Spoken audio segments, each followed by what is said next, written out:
you mentioned the neuroscience showing how empathizing on the one hand and systemizing on the other hand, that's a spectrum, right? And we can see different brain activities for people who are more prone to systemizing and are better with things. And on the other hand, people who are better at empathizing and are better with people and are better at registering facial expressions. And so we have that spectrum and we know what the extreme end of systemizing looks like, right? Hyper-systemizers overlap with people with autism, for instance. But we have never talked about what the extreme end of empathizing looks like. That might be a deficit in systemizing on the one hand, in the same way that the high systemizers have a hard time empathizing. And it might be that we, as someone who has such high levels of empathy, they don't have boundaries between themselves and other people, right? There's open membrane. Everything that others are feeling is experienced as if it's themselves, and they don't know how to disconnect, and they don't know how to, stand on their own 2 feet because of that. So what have you found in terms of that empathizing, systemizing spectrum and that extreme end of empathizing? The work of Simon Baron-Cohen has given some insight into this idea of some people seem to be more on the systemizing or analytical spectrum. The bottom line is that the human brain is plastic. And we know that even people who have been in really strongly abusive relationships, they can become aware. And it's often very difficult to get out of an abusive relationship.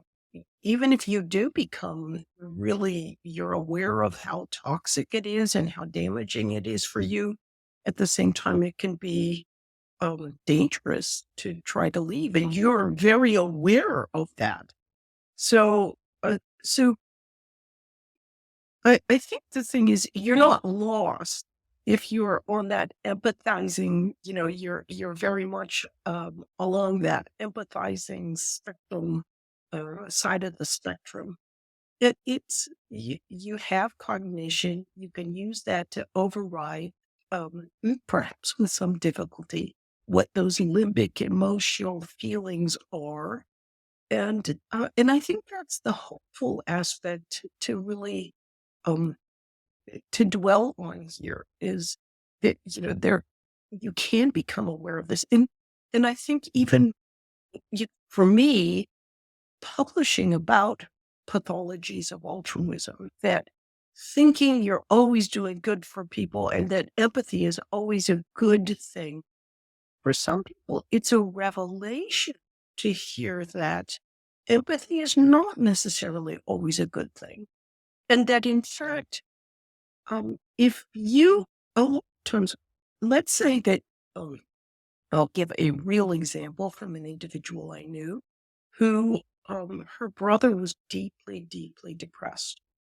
And she did everything to try to help him. She moved in with him. She really empathized. That is, she felt what he was feeling, because she felt guilty if she was not feeling what he was.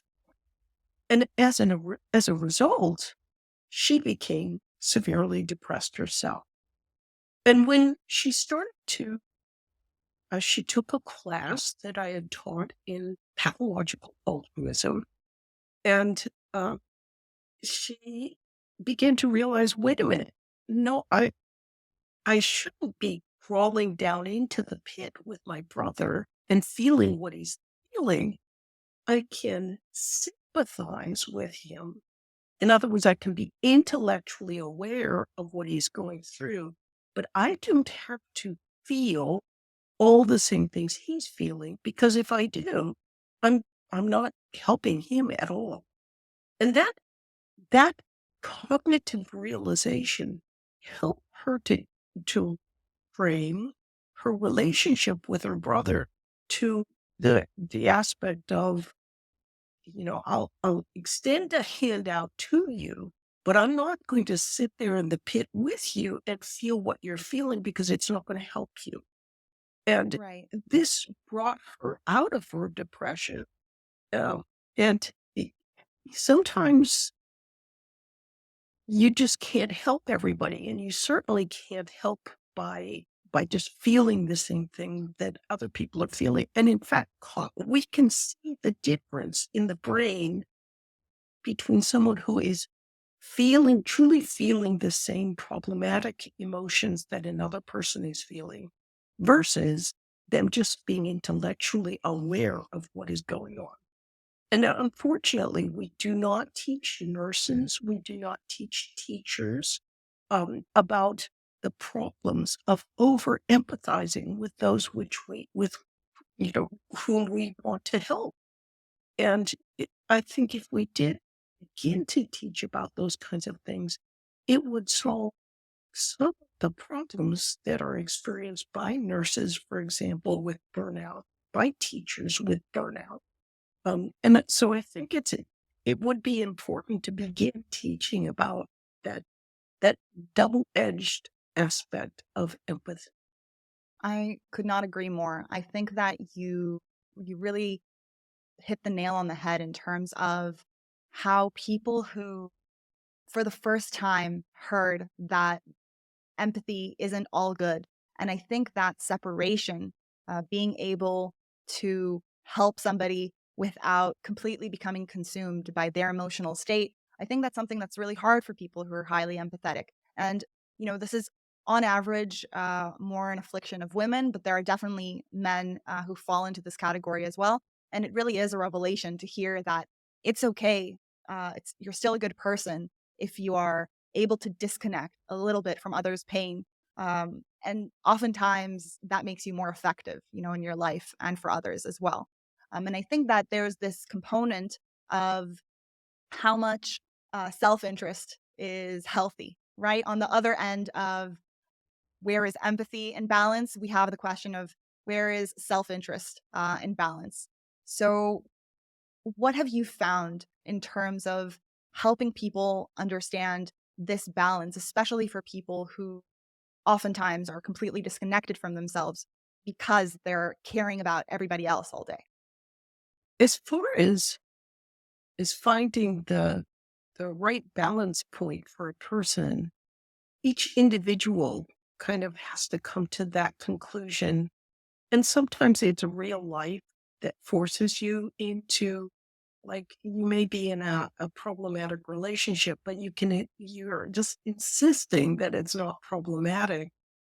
But if you've heard that actually there can be overemphasis on um, empathy, and that empathy can actually be a problem at the right time, in other words, at the right time for you, it can come back to your mind and begin to play a role in what decisions might have. So I don't think it's impossible to have a hard and fast rule about um, when empathy is too much empathy. Sometimes, I mean, yeah, there's very clear cases where you can overdo it. But I think most of us will give an individual at least a little bit of leeway because we've had things happen in our own lives where, um, for example, a problem might arise with us getting to work, and it might, and so we empathize with a person who has problems getting to work, and we empathize a little bit. But then, if it happens too often, a person uh, who's kind of aware of this will set these boundaries, draw those limits.